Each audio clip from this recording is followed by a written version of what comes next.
मोक्षमार्गस्य नेतारम् भेत्तारम् कर्मभूभृताम् ज्ञातारं विश्वतत्त्वानां वन्दे तद्गुणलाब्धये वन्दे तद्गुणलाब्धये। मोक्षमार्ग के नेता एवं कर्म पर्वतों के भेदक और विश्व के सब तत्वों के ज्ञायक चेतन संवेदक सद्गुण आप समान प्राप्त हो यही भावना पाकर देव विनय पूर्वक करूं वंदना बारंबार जिनेश्वर देव बारंबार जिनेश्वर देव। पहले अध्याय का पाठ करेंगे। तत्वार्थ सूत्रधामा के महाशास्त्र है, आचार्य उमा स्वामी द्वारा रचित। इसके पहले अध्याय की चर्चा अपनी पूरी हो गई है और दूसरा अध्याय हमने यहाँ प्रारंभ किया है। दूसरे अध्याय का जो पहला प्रकरण है 5 भावों संबंधी, पहले सूत्र से लेके 7वें सूत्र तक ये एक टॉपिक है। 5 भाव संबंधी प्रकरण, जीव के असाधारण भाव। कौन असाधारण किसे कहते हैं? असाधारण भाव का क्या मतलब है? असाधारण भाव का क्या मतलब है?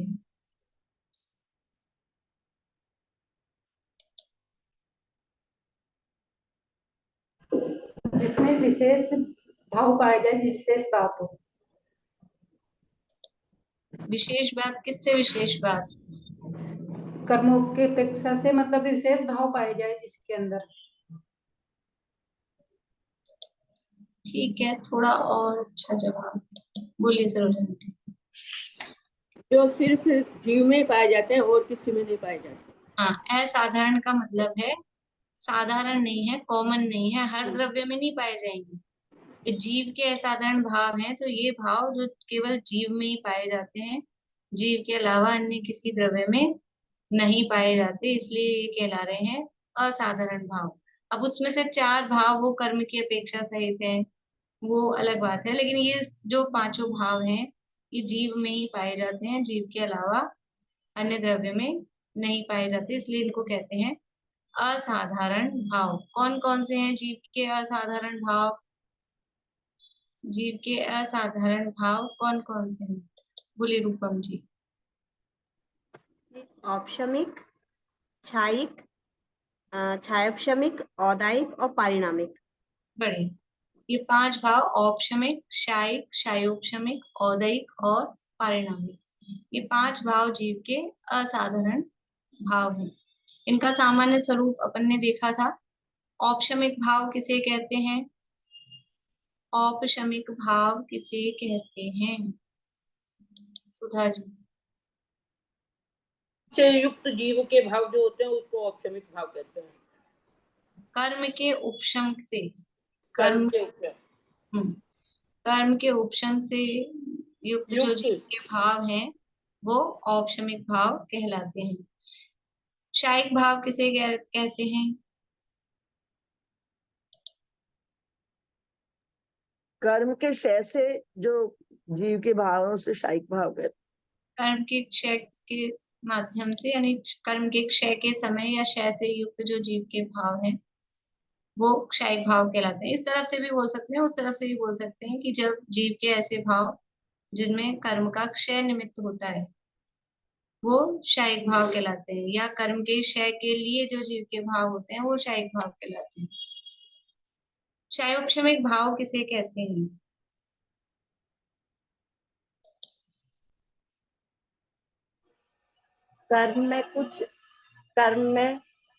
कर्मों का कुछ तो उदय भी चल रहा है और कुछ ना उपशम भी होता है। उसे क्या कहते हैं? उसे क्षयोपशम कहते हैं। और उस समय जीव के जो भाव होते हैं उन्हें क्या कहते हैं? क्षय उपशमिक भाव। तो कर्म के उपशम के समय या उपशम से युक्त जो जीव के भाव हैं उन्हें क्षय उपशमिक भाव कहते हैं। कर्म के क्षय उपशम से, उपशम नहीं, कर्म के क्षय उपशम से युक्त जो जीव के भाव हैं उन्हें क्षय उपशमिक भाव कहते हैं। औदैहिक भाव किसे कहते हैं? अलका जी। कर्मों के उदय को औदैहिक भाव कहलाता है। कर्मों के उदय को भाव नहीं कहते। कर्म का उदय तो उदय है, भाव तो जीव में हो रहा है, कर्म का उदय तो कर्म में हो रहा है। औदैहिक भाव किसे कहेंगे? उदय निमित्तिक भावों को जो उसे हाँ, कर्म के उदय के निमित्त से जो जीव के भाव होते हैं उसे औदैहिक भाव कहते हैं। पारिणामिक भाव किसे कहते हैं? जो भाव कर्म के उपशम क्षय और के बिना होते हैं, उदय उपशम क्षय के बिना होते हैं। यानी कर्म के उदय उपशम क्षय उपशम की अपेक्षा के बिना, निरपेक्ष स्वभाव। तो ऐसे कौन से भाव होते हैं? ये तो नेगेटिव अप्रोच हुई, मतलब इसके बिना जैसे होते। सोने में सोना, वो पारिणामिक भाव हो गया। उदाहरण नहीं, लेकिन उसको कोई शब्द बोलेंगे ऐसे जो जीव के स्वाभाविक भाव हैं, जिनमें कर्म के उदय उपशम क्षय उपशम की कोई अपेक्षा नहीं है, तो जो जीव के स्वाभाविक अपने खुद के त्रैकालिक जो भाव हैं जो सदा रहते हैं वो कहलाता है पारिणामिक भाव। ठीक है, इस तरह से ये 5 भावों का सामान्य स्वरूप हमने देखा था। इनके भेद बताएंगे, केवल संख्या, पांचों भावों के भेदों की संख्या सूत्र अपन ने पढ़ा था, क्योंकि पांचों भावों के कितने कितने भेद होते हैं।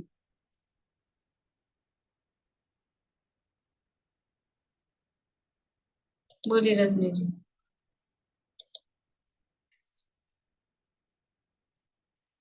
दो इसके होते हैं, क्या कहते हैं, औदरिक, सॉरी, औपसमिक के 2, क्षायिक के 10, क्षायिक 10 के 10 तो किसी ने नहीं किया। नहीं, 2 नवादिश, 2 9, क्षायिक के 9, मिश्र के 18 और ये क्षायिक के 21 और पारिणामिक के, क्षायिक के तो हो गए ना 9। क्षायिक के 9, सॉरी, और मिश्र के बताया ना मैंने। मिश्र क्षायिक के के तो ना, 18 बता दिए। चौथा हाँ भाव कौन सा है? हाँ, चौथा भाव उदय, उदय के 18, औदय के 18, औदय के 18 औदय और के 18 नहीं, 8 है, औदय के, गड़बड़ हो रही है। और पारिणामिक के 3 है, हम्म औदय के औदय के 21, 2 21 9 18 21 और 3, और ऐसा है ना। 3 अष्टादशे विंशति त्रिभेदा। तो 9 9 18। इधर संख्या याद हो गई, उधर नाम तो थोड़ा सा ध्यान रखना है। औपशमिक के 2, क्षायिक के 9, क्षाय उपशमिक के 18, औदैहिक के 21 और पारिणामिक भाव के 3 भेद हैं। यहाँ भी अपने जो तत्वार्थमणि प्रदीप में थोड़ा क्षाय भाव की परिभाषा और ये भी अपन ने छोड़ा है, और हम आगे तीसरे सूत्र की तरफ बढ़ रहे हैं। ये हम बाद में जब क्षाय भाव पढ़ेंगे तब इनको साथ में तब पढ़ लेंगे। औपशमिक भाव के 2 भेद हैं। औपशमिक भाव का मतलब है कर्म का उपशम जिस समय होता है। उपशम का मतलब क्या है, सबको अच्छे से ख्याल में है। उपशम यानी एक शब्द में बोले तो कर्म का दबना, लेकिन दबने का मतलब क्या है? दबने का क्या मतलब है प्रेमलता जी? दबने का क्या मतलब है? कर्म सत्ता में है लेकिन उदय में नहीं है।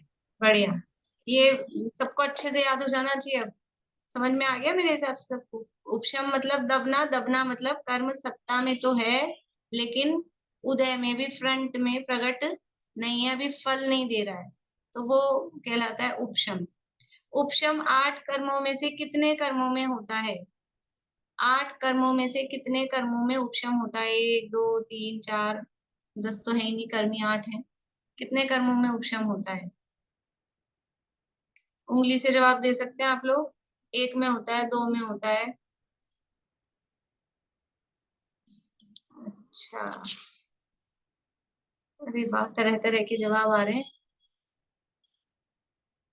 ज्यादा ज्यादा जवाब आ रहे हैं, आप लोगों को बताऊं? अभी कोई आप अपना जवाब बदलना चाहें तो, ऐसे होता है ना वो पब्लिक की, वो उसमें होता है, आप पब्लिक क्या वो करना चाहते हैं, लाइफ लाइन, कि पब्लिक क्या जवाब दे रही है, तो पब्लिक ज्यादा जवाब दे रही है एक। अब जो लोग 7 दिखा रहे हैं, 2 दिखा रहे हैं, 4 दिखा रहे हैं, तो या तो एक वाला अपना जवाब बदलना चाहते हो, क्योंकि कुछ लोग 4 भी दिखा रहे हैं, कुछ लोग 7 भी दिखा रहे हैं, कुछ लोग 2 भी दिखा रहे हैं, या फिर ये 7 4 2 वाले अपना जवाब बदलना चाह रहे हो। किसी ने नहीं बदला? बदल लिया नीलम भाभी ने, सब डटे हुए हैं अपने जवाब पर। उपशम मात्र एक एक मोहनीय कर्म में ही होता है। 8 कर्मों में से उपशम केवल मोहनीय कर्म में ही होता है, जो अभी अभी अपन 5 मिनट पहले करके आए हैं। अभी 5 मिनट पहले उपशम करके आए मोहनीय कर्म का। क्या किया था अभी? अभी उपशमकरण पढ़ के आए ना। ये मोहनी, ये केवल मोहनीय कर्म में ही होता है, और किसी कर्म में देखो, अघातिया कर्मों में कितनी स्थिति बन सकती है? उदय, उपशम, क्षयोपशम और क्षय, 4 स्थितियां हैं कर्मों की। इन 4 स्थितियों में से अघातिया कर्मों में कितनी स्थितियां बन सकती है? अघातिया कर्म के हल में है वेदनी, आयु, नाम, गोत्र, ये अघातिया कर्म है। इनमें उदय होता है क्या? उदय होता है, हाँ। इनमें उपशम होता है क्या? अघातिया कर्मों में उपशम नहीं होता। इनमें क्षयोपशम होता है क्या? क्षयोपशम भी नहीं होता। अघातिया कर्मों में क्षयोपशम, अरे जब उपशम नहीं हो रहा तो क्षयोपशम कैसे हो सकता है? उपशम होगा तब तो, क्षयोपशम में भी तो उपशम है। तो अघातिया में तो, यद्यपि वो 100% नहीं है, वो घातिया में तो बनता है, लेकिन क्षयोपशम अघातिया कर्मों में नहीं होता है। और क्षय होता है क्या घातिया अघातिया कर्मों का? क्षय तो होता ही है, क्षय नहीं होगा तो सिद्ध कैसे होंगे? तो अघातिया कर्मों में तो 2 ही स्थिति है, या तो उनका उदय है फुल फ्लैश जब तक है 14वें गुणस्थान के अंत तक, या फिर उनका क्षय होता है, तो उपशम की स्थिति वहां पर है नहीं। अब बचे घातिया कर्म। घातिया कर्मों में 3 स्थितियां तो होती है चारों में ही। कौन सी 3 स्थितियां? उदय भी है, क्षय उपशम भी है, और क्षय भी है। ठीक है। अब उपशम जो है, उपशम अकेले एकमात्र मोहनीय कर्म में ही होता है। जो कर्मों का पूर्ण रूप से वो दबाने वाली स्थिति है कि बिल्कुल भी किसी भी रूप में वो प्रकट नहीं हो, वो केवल मोहनीय कर्म में होता है। और मोहनीय कर्म के कितने भेद हैं? मोहनीय कर्म के कितने भेद हैं? 2 भेद सब बता रहे हैं। कौन कौन से 2 भेद हैं मोहनीय कर्म के? मोहनीय कर्म के 2 भेद, शकुंतला जी आप बताएंगे 2 भेद? दर्शन मोहनीय और चारित्र मोहनीय। बहुत बढ़िया। दर्शन मोहनीय और चारित्र मोहनीय, ये 2 भेद हैं। तो इन्हीं से संबंधित ये औपशमिक भाव के 2 भेद बनते हैं, क्योंकि ये भाव कर्म के निमित्त की अपेक्षा से हैं। तो कर्म के उपशम से जो भाव हो वो औपशमिक, और कर्म का उपशम अकेला मोहनीय कर्म में ही हो रहा है, तो मोहनीय कर्म के उपशम से जो भाव हो उसका नाम औपशमिक भाव है। अब मोहनीय कर्म 2 प्रकार का है, तो दर्शन मोहनीय का उपशम होता है तो एक टाइप का औपशमिक भाव बनता है। चारित्र मोहनीय का उपशम होता है तो एक टाइप का औपशमिक भाव बनता है, क्योंकि मूल में मोहनीय कर्म के 2 भेद हैं, दर्शन मोहनीय और चारित्र मोहनीय। दर्शन मोहनीय कर्म क्या काम करता है? देखो, जो कर्म है ना, घातिया कर्म है। मोहनीय कर्म कौन सा कर्म है? घातिया कर्म है। और घातिया कर्म का मतलब है जीव के गुणों का घात करना, जीव के गुणों को प्रकट नहीं होने देना। घात करना मतलब वो गुण प्रकट नहीं होने देना, उनकी निर्मल पर्याय प्रकट नहीं होने देना। तो मोहनीय कर्म में दर्शन मोहनीय कर्म है। वो दर्शन मोहनीय क्या काम करता है? दर्शन मोहनीय कर्म क्या काम करता है? बोलो पारुल। भाभी दर्शन होने का अपने श्रद्धा गुण को घात करता है, हाँ, श्रद्धा गुण और क्या प्रकट नहीं होने देता है? सम्यक प्रकट नहीं होने देता है। सम्यक तो प्रकट नहीं होने देता है। जो दर्शन मोहनीय है वो श्रद्धा गुण का घात करता है, और श्रद्धा गुण की जो निर्मल अवस्था है, श्रद्धा गुण की निर्मल अवस्था का नाम है सम्यक दर्शन। सम्यक दर्शन किसका नाम है? श्रद्धा गुण की निर्मल, क्लीन, क्लियर, साफ सुथरी पर्याय का नाम है सम्यक दर्शन। तो दर्शन मोहनीय कर्म सम्यक दर्शन प्रकट नहीं होने देता। तो जब ये दर्शन मोहनीय कर्म का उपशम हुआ, दबाया, तो क्या प्रकट होगा? सम्यक दर्शन प्रकट होगा। और ये कर्म को दबा के जो सम्यक दर्शन प्रकट होगा उसको क्या कहेंगे? औपशमिक सम्यक, क्योंकि कर्म को दबाया गया है। तो दबाने के बाद में जो सम्यक तो प्रकट होता है उसको बोलते हैं औपशमिक सम्यक। तो ये पहला तो भेद हुआ। औपशमिक भाव का पहला भेद क्या है? औपशमिक सम्यक। और जो दर्शन मोहनीय नहीं, मोहनीय कर्म का जो दूसरा भेद है, क्या नाम है उसका? चारित्र मोहनीय। चारित्र मोहनीय क्या काम करता है? चारित्र मोहनीय क्या काम करता है?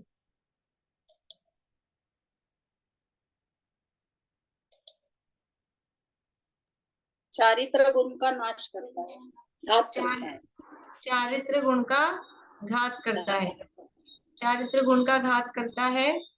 तो अब चारित्र मोहनीय कर्म को दबाया जाएगा तो क्या होगा? चारित्र गुण प्रकट होगा, चारित्र गुण की निर्मल दशा प्रकट होगी। तो वो जो चारित्र मोहनीय कर्म को दबाकर जो चारित्र की निर्मलता प्रकट हुई है उसको क्या कहेंगे? औपशमिक चारित्र। तो इस तरह से ये दो भेद यहाँ पर इसके बने हैं। सूत्र का पाठ कर लेते हैं। देखिए 3 नंबर का सूत्र है, पेज नंबर 93 है तत्वार्थमणि प्रदीप में। औपशमिक भाव, 2 प्रकार के औपशमिक भाव इस प्रकार हैं। सम्यक्त्व चारित्रे, सरल है सूत्र, छोटा सा है। सम्यक्त्व चारित्रे, औपशमिक भाव के 2 भेद है। यहाँ कहीं भी तो लिखा नहीं है औपशमिक। कैसे पता कि ये सम्यक्त्व और चारित्र औपशमिक भाव के भेद हैं? यहाँ लिखा तो है नहीं कहीं औपशमिक सम्यक्त्व, औपशमिक चारित्र की औपशमिक सम्यक्त्व चारित्र, ऐसा कुछ तो लिख देते। कुछ भी तो लिखा नहीं है, ये कैसे पता चल रहा है? बोलिए सुनिधान की। पहले ही सूत्र में बता दिया था ना भाव, तो उसके भेद बताए अब इसमें औपशमिक। हाँ, पहले सूत्र में जो नंबर बताए थे, क्रम जो दिया था, उसी क्रम से हम आगे चल रहे हैं। इसलिए ये अंडरस्टूड है। सूत्रों को पढ़ने की एक स्टाइल होती है, क्योंकि सूत्र किसे कहते हैं? सूत्र किसे कहते हैं? एग्जाम में आया था ये प्रश्न।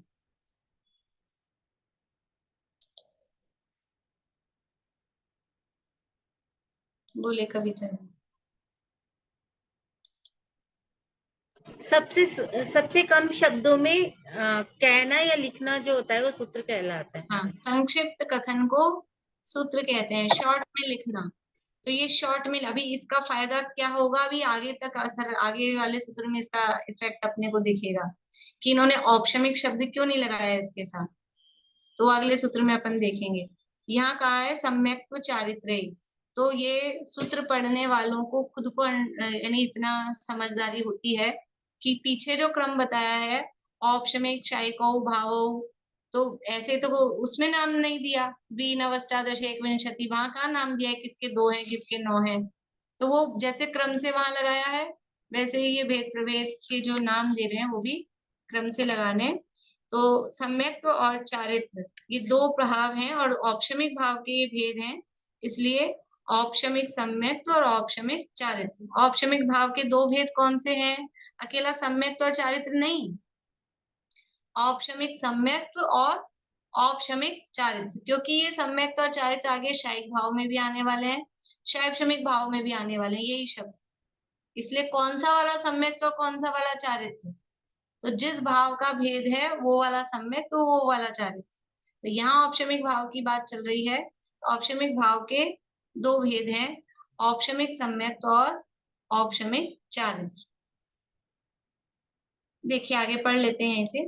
उपशम मात्र मोहनीय कर्म का होता है, शेष 7 कर्मों का उपशम नहीं होता, इसलिए औपशमिक भाव भी मात्र 2 प्रकार का ही होता है।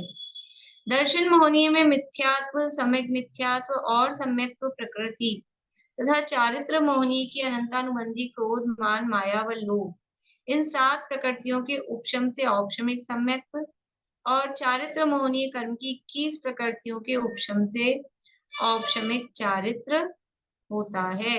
इस प्रकार औपशमिक सम्यक्त्व और औपशमिक चारित्र के भेद से औपशमिक भाव 2 प्रकार का होता है। देखिए औपशमिक सम्यक कैसे होता है, उसकी पूरी प्रक्रिया की चर्चा अपनी रत्नगंज शावकाचार्य में इससे पहले वाली क्लास में वो डिटेल में चल रही है। औपशमिक सम्यक्त्व में जो सम्यक्त की विरोधी प्रकृतियां हैं, यद्यपि सम्यक्त्व है, दर्शन मोहनी की मुख्यता से बात कर रहे हैं, दर्शन मोहनी कर्म के उपशम से जो हो रहा है उसको औपशमिक सम्यक्त कह रहे हैं, लेकिन फिर भी इसमें अकेला दर्शन मोहनी का उपशम नहीं हो रहा है। दर्शन मोहनी की 3, जिसके पास जितनी हो, 1, 2 अथवा 3, जिसके पास भी जितनी हो, तो दर्शन मोहनी की 3 और चारित्र मोहनी के अनंतानुबंधी आदि 4, ये 4 का भी वहां साथ में ही उपशम होता है, क्योंकि ये अनंतानुबंधी आदि जो 4 प्रकृतियां हैं ये भी सम्यक्त्व का घात करती हैं, सम्यक्त की विरोधी है, सम्यक्त को उत्पन्न नहीं होने देती हैं। इसलिए यद्यपि चारित्र मोहनी की प्रकृतियां हैं तो भी रहती किसके साथ में है, रहती दर्शन मोहनी के साथ में, इसलिए इनका भी साथ में उपशम होता है। तो इन 7 प्रकृतियों के उपशम से जो सम्यक्त प्रकट होता है, यानी श्रद्धा गुण की जो निर्मल पर्याय प्रकट होती है, उसका नाम है औपशमिक सम्यक्त। और वो उपशम किस प्रकार से होता है, वो पूरा 5 लब्धि पूर्वक, उसमें करण लब्धि, और करण लब्धि में जो तीसरी अनिवृत्तिकरण की स्थिति है, उस अनिवृत्तिकरण की स्थिति में इन प्रकृतियों को, इस मुख्य रूप से ये जो अभी अपन ने समझा था, ये जो अंतरकरण किया जा रहा है, ये अंतरकरण ये केवल दर्शन मोहनीय कर्म में हो रहा है, अनंत अनुबंधी में नहीं हो रहा है ये काम। अनंत अनुबंधी का अलग टाइप चलता है, वो कल अपन करेंगे चर्चा। तो ये दर्शन मोहनीय कर्म का इस तरह से उपशम किया जाता है कि जिस समय सम्यक तो होना है, उस समय ये अनिवृत्तिकरण का काल जब चल रहा होता है, तो अनिवृत्तिकरण के परिणामों के निमित्त से कुछ आगे के समयों के जो मिथ्यात्व कर्म के निषेक हैं, उनको कुछ को जल्दी उदय में लाया जाता है, नीचे उद्यावली में दिया जाता है, और कुछ को बाद वाली स्थिति में भेजा जाता है, जिससे कि वो उदय में नहीं आए, और ये बीच का कुछ समय का टाइम खाली हो जाता है, इसे अंतरकरण कहते हैं। और ये जो बाद में आने, ये जो पहले आने वाले थे वो तो उदय में आके सारे खत्म हो गए, वहां तो कुछ बचा नहीं है। जब इस समय पर पहुंचेंगे तब यहाँ तो कुछ बचेगा नहीं। और जो बाद में आने वाले कर्म के मिथ्यात्व कर्म के निषेक हैं, उनको उदीर्णा के भी अयोग्य बनाया जाता है, मतलब वो उदीर्णा होकर अपने समय से पहले ही नीचे उदय में न आ जाए।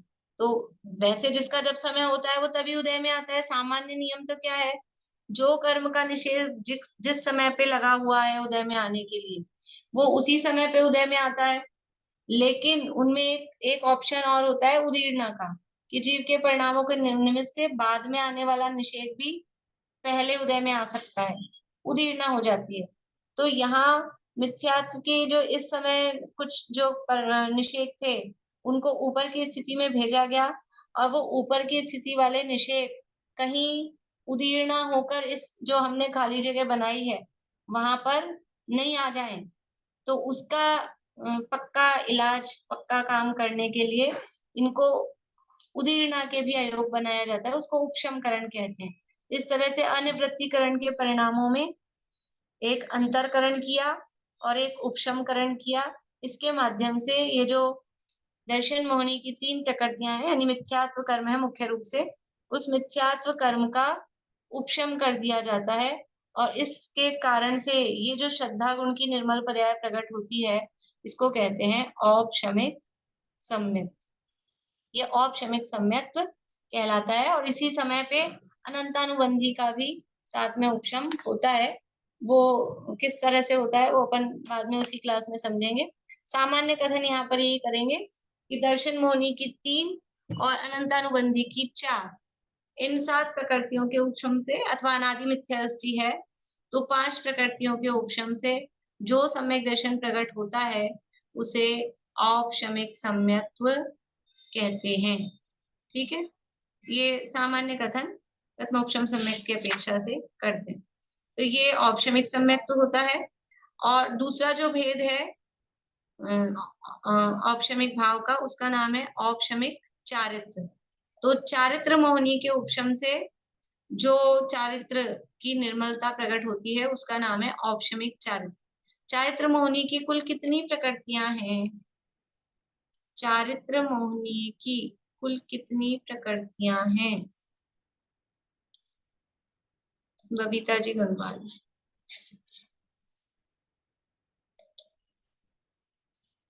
21 प्रकृतियां, 21 प्रकृतियां हैं। ऐसे चारित्र मोहिनी की कुल कितनी है? कुल बतानी है आपको पहले। 25। हाँ, कौन कौन सी? 4 अनंतानुबंधी, 4 और 4 अनंतानुबंधी हो गई, और दर्शन नहीं,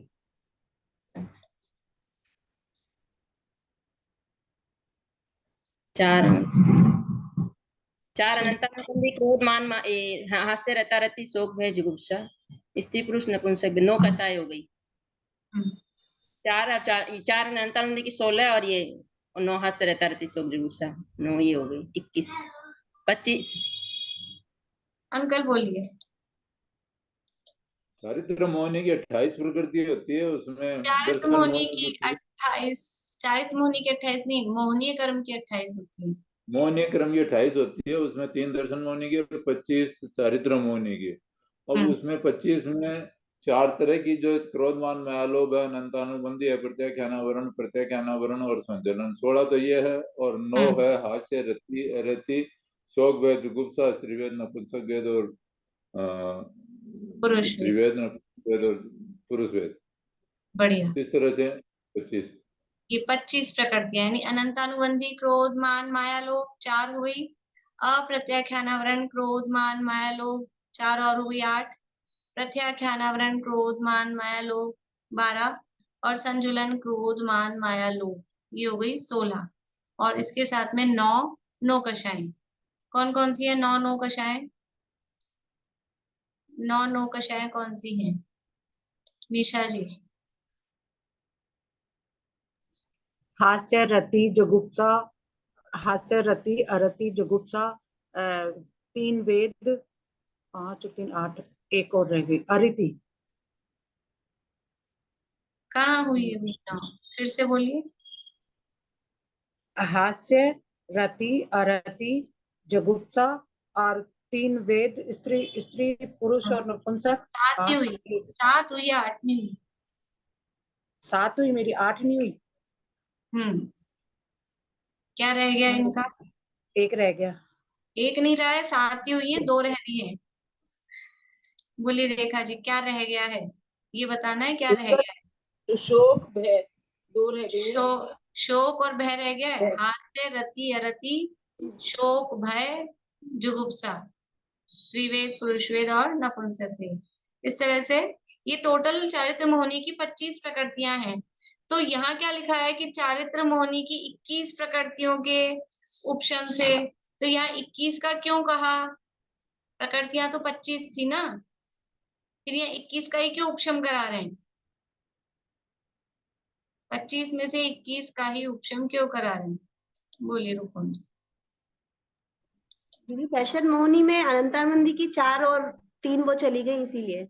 हाँ, जब सम्यक तो हुआ था तब अनंतानुबंधी की 4 तो वहीं पे उनका उपशम हुआ था, इसलिए अभी जो ये औपशमिक चारित्र कहला रहा है वो 21 प्रकृतियों के उपशम की मुख्यता से। यद्यपि जिस समय औपशमिक चारित्र है उस समय अकेले 21 का उपशम है कि 25 का उपशम है? प्रश्न, जिस समय औपशमिक चारित्र होता है उस समय 21 का उपशम होता है, हाँ कि 25 का उपशम होता है? उस समय जीव की जो स्थिति है, मतलब जीव के साथ में सत्ता में 21 का उपशम हुआ हुआ है कि 25 का उपशम हुआ हुआ है?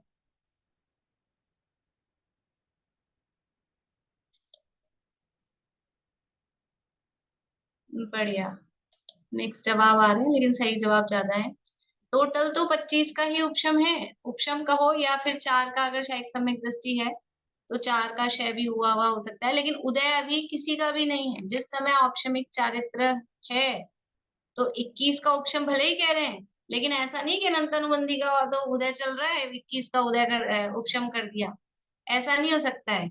जिस समय औपशमिक चारित्र हो रहा है यानी 21 प्रकृतियों का उपशम हो रहा है, उस समय अनंतानुबंधी आदि 4 का या तो क्षय हो चुका है या फिर उनका भी उपशम, द्वितीय उपशम सम्यक तो हुआ है, या तो उनका उपशम होगा या उनका क्षय होगा, उदय उनका नहीं होगा। तो यानी संपूर्ण मोहनीय कर्म के उपशम से, चारित्र मोहनीय कर्म के, दर्शन मोहनीय कर्म के भी उपशम से जो स्थिति होती है उसका नाम है औपशमिक चारित्र। तो ये औपशमिक चारित्र कब होता है? औपशमिक चारित्र कब होता है? देखो पहले प्रथमोपशम सम्यक तो जो हम, प्रथमोपशम नहीं, औपशमिक सम्यक तो जो हमने देखा, ये औपशमिक सम्यक, यहाँ जब भी औपशमिक सम्यक तो हम कहेंगे तो सामान्य रूप से प्रथमोपशम सम्यक की अपेक्षा से ही समझना, सामान्य रूप से। औपशमिक सम्यक के दो भेद हैं, हम किसी किसी प्रकरण में पढ़ चुके हैं ये भेद वगैरह भी। औपशमिक सम्यक के दो भेद कौन से हैं? औपशमिक सम्यक के दो भेद कौन से हैं? बीना भाभी,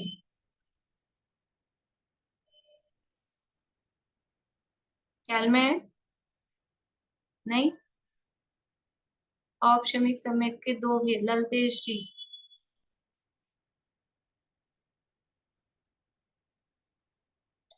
शिमला भाभी बोल रहे हैं आप? ललतेश जी हाँ जी, औपशमिक सम्यक और औपशमिक चारित्र। नहीं, ये तो औपशमिक भाव के दो भेद हैं, औपशमिक अच्छा, नहीं। सम्यक के दो भेद। बोलिए शिमला भाभी, नहीं ख्याल में? कविता जी नहीं ध्यान आ रहा। नहीं ख्याल आ रहा। शशि जी आवाज चालू नहीं हो पाई। हाँ, प्रथमो सम्यक और द्वितीय सम्यक। प्रथमोपशम सम्यक और द्वितीयोपशम सम्यक, ये औपशमिक सम्यक के दो भेद हैं। तो यहाँ हमने केवल औपशमिक सम्यक तो कहा है, तो इसमें दोनों इंक्लूड हैं। औपशमिक भाव के दो भेद कहे हैं, औपशमिक सम्यक, तो इसमें दोनों प्रकार के औपशमिक सम्यक, प्रथमोपशम भी और द्वितीयोपशम भी दोनों शामिल है। लेकिन फिर भी ज्यादा जो हम बात करते हैं वो प्रथमोपशम की मुख्यता से बात करते हैं, ज्यादा कॉमन जो है वो प्रथमोपशम है। ठीक है, औपशमिक सम्यक कौन से गुणस्थान में होता है? तो प्रथमोपशम की तरफ से अपन बात कर रहे हैं। प्रथमोपशम सम्यक कौन से गुणस्थान में होता है? उसके गुणस्थान कौन से हैं?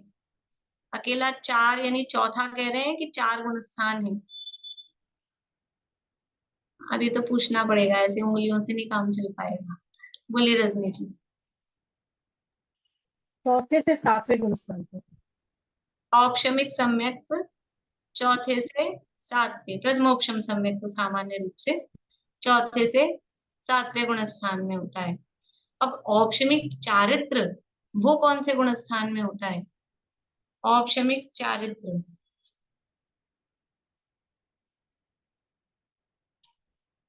औपशमिक चारित्र कब होता है? तो देखिए, चारित्र मोहनी का उपशम, चारित्र मोहनी का उपशम, जिसे औपशमिक सम्यक, ये अभी हमने प्रक्रिया देखी ना, औपशमिक सम्यक तो एक विशेष प्रक्रिया के माध्यम से होता है, ऐसे ही चारित्र मोहनी का उपशम भी विशेष प्रक्रिया के माध्यम से होता है, जिसको उपशम श्रेणी कहा जाता है। उसमें भी 3 करण परिणाम होते हैं, और वो उपशम श्रेणी, वो चारित्र मोहनी के उपशम के लिए वो उपशम श्रेणी का जो आरोहण है यानी उपशम श्रेणी की जो प्रक्रिया है वो की जाती है। तो उपशम श्रेणी के जो गुणस्थान हैं वो औपशमिक चारित्र के गुणस्थान कहे जाते हैं। तो औपशमिक चारित्र कौन से गुणस्थान में होगा कि उपशम श्रेणी के 8, 9, 10 और 11 कौन से गुणस्थान होंगे? अकेला 8, 9, 10, 11 नहीं बोलना। उपशमक या उपशम श्रेणी वाले 8, 9, 10 और 11 ये औपशमिक चारित्र के गुणस्थान होते हैं।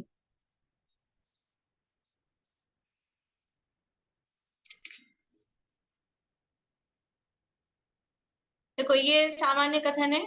8 से 11 गुणस्थान जो कहे हैं उपशम श्रेणी के, इसमें भी प्योरली औपशमिक चारित्र वो 11वें गुणस्थान में ही होता है। पूर्ण रूप से जो चारित्र मोहनीय का उपशम कंप्लीटली, जहां पर किसी भी तरह से एक भी चारित्र मोहनीय का उदय नहीं है, वो स्थिति कब बनती है?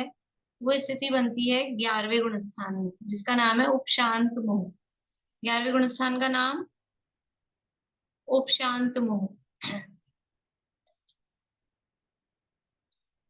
तो प्योरली यानी शुद्ध पूर्ण रूप से या निश्चय से तो औपशमिक चारित्र होता है, वो 11वें गुणस्थान में होता है, लेकिन उसकी प्रोसीजर चालू हो जाती है 8वें गुणस्थान से। तो जितना जितना वहां भी उपशम होने लगता है, तो वहां पे भी उपचार से, व्यवहार से 8वें, 9वें, 10वें उपशम श्रेणी के 8वें, 9वें, 10वें गुणस्थान में भी औपशमिक चारित्र कहा जाता है। तो हम सामान्य कथन में कहेंगे औपशमिक चारित्र के गुणस्थान कौन से हैं? तो उपशम श्रेणी के 8, 9, 10 और 11 ये सामान्य कथन है, लेकिन इसकी विशेष बात हमको ख्याल में होनी चाहिए कि 8, 9, 10 में पूर्ण औपशमिक चारित्र नहीं है। पूर्ण औपशमिक चारित्र तो 11वें में पहुंच के होगा, और यहाँ पर जितना जितना हुआ है उस आधार पे उसको कह दिया जाता है। ठीक है। तो इस तरह से ये सामान्य, मतलब हम बहुत उसकी प्रक्रिया में उस डिटेल में नहीं जा रहे हैं, सामान्य सा ही हम इसको देख रहे हैं। यहाँ जो अब अपने ग्रंथ में जो बचा है वो पढ़ लेते हैं। देखिए, इस प्रकार औपशमिक सम्यक और औपशमिक चारित्र के भेद से औपशमिक भाव दो प्रकार का है। अनादि मिथ्या दृष्टि और कभी कभी सादी मिथ्या दृष्टि के भी मिथ्यात्व और अनंतानुबंधी क्रोध, मान, माया तथा लोभ, इन 5 प्रकृतियों के उपशम से भी औपशमिक सम्यक होता है, क्योंकि जिनके यह सम्यक दर्शन होता है उनके सम्यक मिथ्यात्व और सम्यक नामक प्रकृति की सत्ता ही नहीं होती। ये यहाँ पे जो भी ये लिखा है कि जिनके यह औपशमिक सम्यक होता है उनके सम्यक मिथ्यात्व और सम्यक नामक प्रकृति की सत्ता ही नहीं होती, ये भी सामान्य कथन समझना चाहिए। विशेष में वो 7 प्रकृतियों की सत्ता भी उनकी होती है। यह तो सर्वविदित ही है कि करण लब्धि के उपरांत मिथ्यात्व प्रकृति के टुकड़े होने पर ही इन प्रकृतियों का जन्म होता है। देखिए, यहाँ ये बात बता रहे हैं कि औपशमिक सम्यक के लिए जो कहा ना कि औपशमिक सम्यक कैसे होता है कि दर्शन मोहनी की 3 और चारित्र मोहनी की 7 प्रकृतियों के उपशम से औपशमिक सम्यक तो होता है। तो यहाँ पर ये कह रहे हैं कि अनादि मिथ्या दृष्टि के या कभी कभी सादी मिथ्या दृष्टि के भी 5 ही प्रकृतियों की सत्ता होती है। अनादि मिथ्या दृष्टि के तो कितनी प्रकृतियों की सत्ता है? अभी तो आप लोगों को अच्छे से पक्का हो गई होगी बात, तो अपनी कई क्लासेस में चल रही है इधर उधर करके। अनादि मिथ्या दृष्टि के पास अनंतानुबंधी 4 तो है ही है, ठीक है, अनंतानुबंधी 4 तो है ही। दर्शन मोहनी में, दर्शन मोहनी के भेद कितने हैं टोटल? 3, मिथ्यात्व, सम्यक मिथ्यात्व और सम्यक तो प्रकृति, ये 3 भेद हैं। तो जो अनादि मिथ्या दृष्टि है, जिसने आज तक सम्यक प्राप्त नहीं किया, उसके पास 3 है क्या? उसके पास 3 नहीं होते हैं, उसके पास तो एक ही होता है, मिथ्यात्व। जिसने आज तक सम्यक प्राप्त नहीं किया उसके पास एक मिथ्यात्व ही होता है। कल हम समझेंगे कल की क्लास में कि ये 1 से 3 कैसे होती है। एक ही होता है अनादि के पास तो, लेकिन ये 1 से 3 कब होती है? जब प्रथमोपशम सम्यक तो प्रकट हो जाता है, उसके बाद में, उसके काल में ये 1 से 3 बनती हैं। तो जो अनादि मिथ्या दृष्टि है वो कितनी प्रकृतियों का उपशम करके औपशमिक सम्यक्त्व प्राप्त करेगा? 7 का करेगा कि 5 का करेगा? 5 का करेगा, अनंतानुबंधी की 4 और एक मिथ्यात्व दर्शन मोहनी की 5 ही का करेगा, उसके पास है ही 5। ठीक है, लेकिन जो सादी मिथ्या दृष्टि है, तो कोई सादी मिथ्या दृष्टि का मतलब जिसने सम्यक तो प्राप्त कर लिया था कभी और फिर छूट गया, फिर से मिथ्या दृष्टि हो गया, तो वो जीव कहलाता है सादी मिथ्या दृष्टि। सम्यक किसी जीव ने एक बार सम्यक दर्शन प्राप्त कर लिया और सम्यक दर्शन प्राप्त करने के बाद में जब वो दोबारा मिथ्या दृष्टि हो गया, तो ऐसा जीव कहलाता है सादी मिथ्या दृष्टि। और अनादि मिथ्या दृष्टि किसे कहते हैं? जिस जीव ने अनादि काल से आज तक एक बार भी सम्यक दर्शन प्राप्त नहीं किया, तो वो जीव कहलाता है अनादि मिथ्या दृष्टि। ठीक है, तो अनादि मिथ्या दृष्टि के पास तो 5 ही प्रकृतियां हैं, और सादी मिथ्या दृष्टि के पास में क्योंकि उसने सम्यक तो प्राप्त किया था तो उसके 3 टुकड़े हो गए थे, लेकिन फिर भी यदि उसके सम्यक को छोटे हुए, सम्यक जो उसने छोड़ा, तो सम्यक को छूटे हुए बहुत लंबा काल बीत गया, बहुत लंबा काल, उसको वो कितना काल है कि पल्ले का संख्यात्वा भाग काल, इतना लंबा काल अगर उसका बीत गया है, तो उसकी जो 3 टुकड़े हुए थे वो 3 टुकड़े जुड़ के वापस से एक हो जाते हैं, तो उसके पास भी 5 ही प्रकृतियां फिर बचती हैं, एक मिथ्यात्व की और 4 अनंतानुबंधी की। वो बात यहाँ कह रहे हैं कि अनादि मिथ्या दृष्टि और कभी कभी सादी मिथ्या दृष्टि के भी मिथ्यात्व और अनंतानुबंधी क्रोध, मान, माया तथा लोभ, इन 5 प्रकृतियों के उपशम से भी औपशमिक सम्यक्त होता है, क्योंकि जिनके ये सम्यक दर्शन होता है उनके मिथ्यात्व और सम्यक नामक प्रकृति की सत्ता ही नहीं होती। ये जो लाइन दी है, क्योंकि जिनके ये सम्यक दर्शन होता है उनके मिथ्यात्व और सम्यक्त नामक प्रकृति की सत्ता ही नहीं होती, इसको सामान्य कथन समझना चाहिए। विशेष कथन में क्या है कि सादी मिथ्या दृष्टि के पास में इन 3 प्रकृतियों की सत्ता होने पर भी, कौन सी 3 प्रकृतियों की? मिथ्यात्व, सम्यक मिथ्यात्व और सम्यक प्रकृति, इन 3 प्रकृतियों की सत्ता होने पर भी प्रथमोपशम सम्यक्त प्राप्त हो सकता है। ठीक है, इन 3 प्रकृतियों की सत्ता होने पर भी प्रथमोपशम सम्यक्त प्राप्त हो सकता है। किसको? किसको होगा? कि जिसको ये सम्यक्त 3 प्रकृतियां तो कर ली थी, प्रथमोपशम सम्यक्त हुआ तो 3 टुकड़े तो हो गए, लेकिन फिर मिथ्या दृष्टि हो गया, और मिथ्या दृष्टि होने के बाद में इतना लंबा काल उसका बीत गया, 3 टुकड़े जुड़ के एक तो नहीं हुए, लेकिन फिर भी इतना टाइम उसका गुजर गया कि समझ लो उसकी जो वैलिडिटी थी, उसको जो सर्टिफिकेट मिला था कि वो ये अपना सर्टिफिकेट दिखा के डायरेक्ट शिवोपशम सम्यक कर लेता, प्रथमोपशम की जरूरत नहीं पड़ती, वो उसका एक्सपायर हो गया, उसकी डेट निकल गई, उसकी वैलिडिटी खत्म हो गई।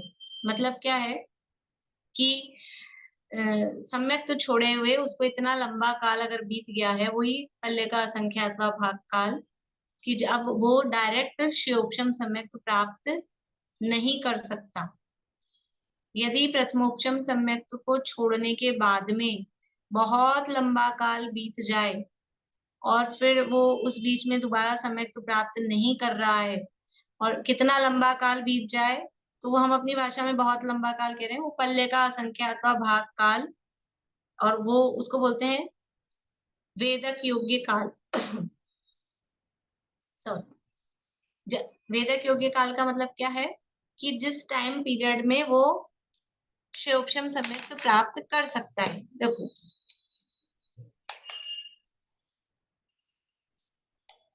किसी जीव को आज प्रथमोपशम सम्यक्त प्राप्त हुआ था और फिर आज ही उसका छूट गया, ठीक है, प्राप्त हुआ, और वो तो अंतर्मूर्त काल उसका होता है, प्रथमोपशम सम्यक्त का काल अंतर्मूर्त है, छूट गया, तो उसके ये जो दर्शन मोहिनी कर्म की प्रकृति थी, उसके 3 टुकड़े उसके पास हो गए थे। प्रथमोपशम सम्यक्त प्राप्त होते ही मिथ्यात्व के 3 टुकड़े हो जाते, इतना तो सबको समझ में आया। प्रथमोपशम सम्यक, तो उसके मिथ्यात्व के 3 टुकड़े हो गए। अब क्या है कि ये 3 टुकड़े हो गए, अब जब भी वो सम्यक तो प्राप्त करेगा दोबारा, तो कौन सा करेगा? अब वो औपशमिक सम्यक तो नहीं करेगा, अब जब भी कभी वो प्राप्त करेगा तो वो क्षयोपशमिक सम्यक तो प्राप्त करेगा। ठीक है, लेकिन कब तक? कि मान लीजिए ये एक डेडलाइन दी है, इस समय तक यदि यहाँ तक वो प्राप्त करेगा, आज से लेके, और ये है पल्ले का असंख्यातवा भाग काल, यहाँ तक, इस पॉइंट तक अगर वो कभी भी सम्यक तो प्राप्त करेगा, तो कौन सा सम्यक प्राप्त करेगा? क्षैपशमिक। टुकड़े कितने हैं उसके पास? अभी यहाँ तक भी 3 ही टुकड़े चल रहे हैं, यहाँ भी 3 ही थे, यहाँ भी 3 ही थे, 3 ही टुकड़े चल रहे हैं। 3 टुकड़े हैं, किसके 3 टुकड़े हैं? दर्शन मोहनीय के, मिथ्यात्व, सम्यक मिथ्यात्व और सम्यक प्रकृति, 3 टुकड़े उसके बने हुए हैं। वो जब भी कभी भी इस टाइम के बीच में अगर सम्यक प्राप्त करेगा तो क्षयोपशमिक ही करेगा, औपशमिक नहीं कर पाएगा। लेकिन ये लाइन उसने क्रॉस कर दी, इस टाइम से भी आगे बढ़ गया और अभी तक उसने सम्यक तो प्राप्त नहीं किया दोबारा, तो ये जो उसकी लाइन क्रॉस हो गई, तो अब अगर वो सम्यक तो प्राप्त करेगा, भले ही यहाँ पर भी अभी उसके पास 3 ही टुकड़े हैं, तो अब अगर वो सम्यक प्राप्त करेगा 3 टुकड़ों को उपशम करके, तो वो कौन सा करेगा? वो औपशमिक सम्यक्त्व प्राप्त करेगा। समझ में आ रही बात? यहां तक उसकी वैलिडिटी थी कि आपको अभी सर्टिफिकेट मिला हुआ है कि आप कभी भी करोगे तो क्षयोपशमिक कर सकते हो। इससे क्या फर्क पड़ रहा है औपशमिक करें कि क्षयोपशमिक करें? औपशमिक सम्यक्त्व प्रकट करने में मेहनत ज्यादा है, क्षयोपशमिक सम्यक प्रकट करने में कम मेहनत है। तो ये टाइम अगर आपका गुजर गया तो मेहनत वापस, देखो ऐसा होता है, अपने पासपोर्ट वगैरह होते हैं तो अपनी एक मतलब वो एक्सपायर होने वाला था, कुछ टाइम के लिए बनता है ना, 20 साल के लिए बना, 10 साल के लिए बना, आइडिया होगा थोड़ा आप लोगों को, पासपोर्ट बनता है।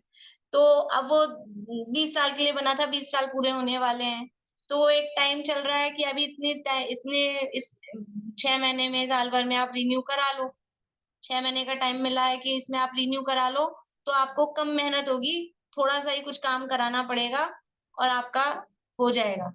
लेकिन आपने बहुत टाइम गुजार दिया और 20 साल तो गुजर ही गए, उसके बाद 10 साल तक कुछ किया ही नहीं, और तो फिर क्या होगा कि अब नए सिरे से बनाओ पूरा, फिर से एक वो फॉर्म भरो पूरा सारा, एक तो रिन्यू का फॉर्म होता है तो उसमें कम डॉक्यूमेंट्स लगेंगे, कम मेहनत होगी, और एक पूरा शुरू से आप सारे फॉर्म भरो और सबके वो कराओ, पता नहीं क्या क्या करना पड़ता है, वो सारी मेहनत करो।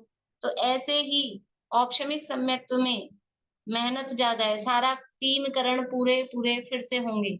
और अगर शैक्षणिक सम्यक का ये टाइम चल रहा था, इसी बीच में शैक्षणिक कर लिया, तो 2 ही करण में काम चल जाएगा, 3 करण नहीं करने पड़ेंगे, अनिवृत्तिकरण उसमें नहीं होगा। तो इसलिए ये बात यहाँ कही है कि ये बात इतनी सारी क्यों बताई है मैंने आपको, क्योंकि यहाँ जो लाइन लिखी है कि जिनके असम्यक दर्शन होता है उनके सम्यक मिथ्यात्व सम्यक नामक प्रकृति की सत्ता ही नहीं होती। तो ये बात समझ लो, वैसे तो ये स्थूल कथन है, सामान्य कर्णानुयोग से कथन सिद्ध नहीं होता है। कर्णानुयोग तो ये कह रहा है कि 3 प्रकृति की सत्ता वाले के भी औपशमिक सम्यक्त्व होता है, ठीक है, लेकिन कब होगा कि जब उसका ये टाइम, इसको बोलते हैं वेदक योग्य काल, वेदक योग्य काल, ये जो टाइम चल रहा है ना, ये यहाँ से यहाँ तक का जो टाइम आपको दिया, ये कहलाता है वेदक योग्य काल। अगर वेदक योग्य काल बीत गया, कितना है ये पल्ले का असंख्यातवा भाग काल, ये वेदक योग्य काल है। पल्ले का असंख्यातवा भाग पूरा लिखो, पल्ले, अभी पल्ले भी चलने वाला है अपने उसमें, अभी तो अभी तो 4 कुंड बनाए हैं ना, अभी आगे जाके पल्ले में खड्डा खोदेंगे बड़ा, उसमें बाल भरेंगे, अभी सरसों के दाने भरे हैं, अभी पल्ले बनाएंगे तो पल्ले के लिए बाल भरेंगे। ये पल्ले का असंख्यात, ये बटा का साइन है, इसको वैसे भी लिख सकते हैं, पल्ले बटा असंख्यात, ये ऐसे भी लिख सकते हैं। पल्ले का असंख्यात व भाग काल है, ये कहलाता है वेदक योग्य काल। जब तक वेदक योग्य काल चल रहा है तब तक तो वो शैक्षणिक सम्यक तो प्राप्त करेगा, और यदि वेदक योग्य काल निकल गया, इससे आगे बढ़ गया, तो तीन प्रकृति की सत्ता होने पर भी औपशमिक सम्यक्त्व प्राप्त करेगा। ठीक है, समझ में आया कि नहीं आया? अभी पता ही नहीं चल रहा, यही नहीं पता चल रहा कि हमें समझ में अभी हमको पता नहीं चल रहा कुछ कि हमें समझ में आया कि नहीं आया। कोई बात नहीं, ठीक है। तो प्रथमोपशम, यहाँ औपशमिक सम्यक के दो भेद कहे हैं, औपशमिक भाव के दो भेद कहे हैं, औपशमिक सम्यक और औपशमिक चारित्र। और इसके संबंध में थोड़ी सी बातें हैं, कल करेंगे, अभी इतना समय हो गया है, इसको कल पूरा कर लेंगे अपन औपशमिक भाव को, और होगा टाइम तो फिर शायिक भाव की तरफ आगे बढ़ेंगे। अभी की बात नहीं। प्रश्न है किसी को?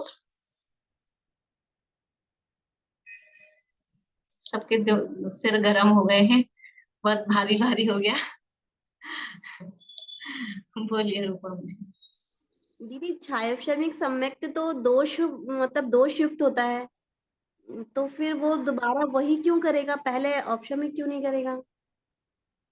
औपशमिक एक बार हो चुका ना, औपशमिक इतनी जल्दी जल्दी नहीं होता। औपशमिक कब होता है कि यानी अभी उसके पास तीन प्रकृति की सत्ता है और उसको इतना टाइम नहीं, तो वो जल्दी से वो, देखो शायपशमिक भले ही दोष युक्त है, लेकिन शायपशमिक होना कंपलसरी है।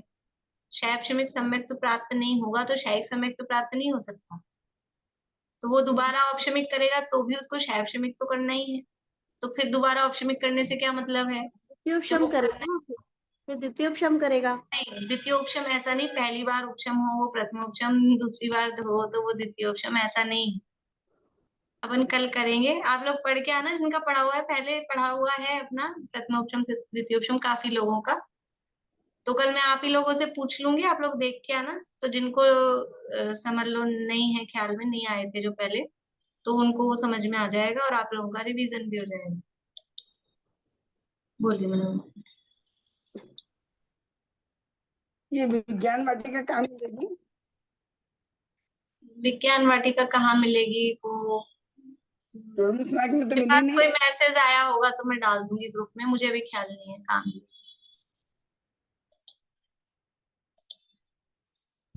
दीदी पल्ले के संख्यात के भाग में असंख्यात के असंख्यात ही भेद हैं, तो कौन सा असंख्यात समझें? अब वो ये यथा योग्य जो इसका है वेदक योग्य काल, इसीलिए उसको वेदक योग्य काल कहा है। वो एक्चुअल में भी बताया है, लेकिन अभी अपन इतनी बारीकी में कौन सा वाला संख्यात लेना है, अभी तो ये पे पहुंचेंगे संख्यात तब। को पार कर दिया ना, संख्यात को पार कर दिया, संख्यात ही बहुत बड़ा है। बहुत बड़ा है तो इतना समझ लेना कि बहुत लंबा काल है। पल्ले बहुत बड़ा है और उसका असंख्यातवा भाग, उसमें भी असंख्यात वर्ष है। पल्ले के असंख्यातवे भाग में असंख्यात वर्ष हैं। असंख्यात तो समझ में आ गया, अभी तो अपन जगन्य परित असंख्यात पे पहुंचे। संख्यात ही पता नहीं कितना बड़ा है, संख्यात की वही पहुंचे वो कितना बड़ा है, तो उसके बाद में मध्यम परित संख्यात और उत्कृष्ट परित संख्यात और फिर जगन्य युक्त संख्यात, अभी तो और आगे असंख्यात आने वाले हैं। वो तो तो यहाँ पल्ले का असंख्यातवा भाग कहा है, मतलब बहुत लंबा काल है, असंख्यात वर्ष उसमें है। इतने लंबे काल तक तो दोबारा प्रथमोपशम होता नहीं। इतना लंबा काल बाई चांस किसी का बीत जाए तब तक भी वो नीचे थे, तो दोबारा उतनी मेहनत करके वो काम उसको करना पड़ता है। ठीक है, बोलिए सुधा जी। लब्धि क्या मतलब, हम समझे नहीं। करण लब्धि क्या, कौन लब्धि? अब लब्धि का मतलब आप नहीं समझे तो आपको थोड़ी सी पीछे जाके क्लास सुनना पड़ेगा। सामान्य से लब्धि का मतलब है प्राप्ति, उपलब्धि, उसको लब्धि बोलते हैं। बाकी थोड़ी पीछे क्लासेस सुननी पड़ेगी। आप है ना एक दिन है ना सागर पल्ले और ये वाली डिटेल भी समझा दीजिएगा एक बार। अरे एक दिन नहीं, बहुत दिन तक चलने वाली है। अभी यही तो चल रहा है अपने, इसी में आ गया उपमा मान जो आएगा ना। अभी अपन संख्या मान पढ़ रहे हैं, फिर उपमा मान आएगा, तभी सब आएगा। पल्ले सागर ये उसमें आएगा उपमा मान। ठीक है, चलिए, और किसी का प्रश्न है कोई? चले।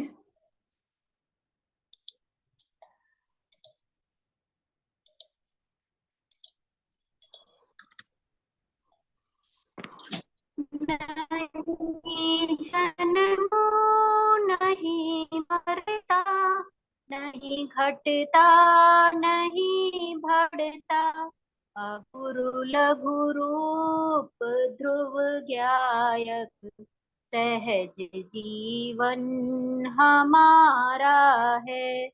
सहज ऐश्वर्य में मुक्ति, अनंतों गुणमयी रिद्धि, बिलसती नित्य ही सिद्धि, सहज जीवन हमारा है। अहो चैतन्य आनंद में, सहज जीवन हमारा है। अनादि अनंत पर निरपेक्ष ध्रुव जीवन हमारा है।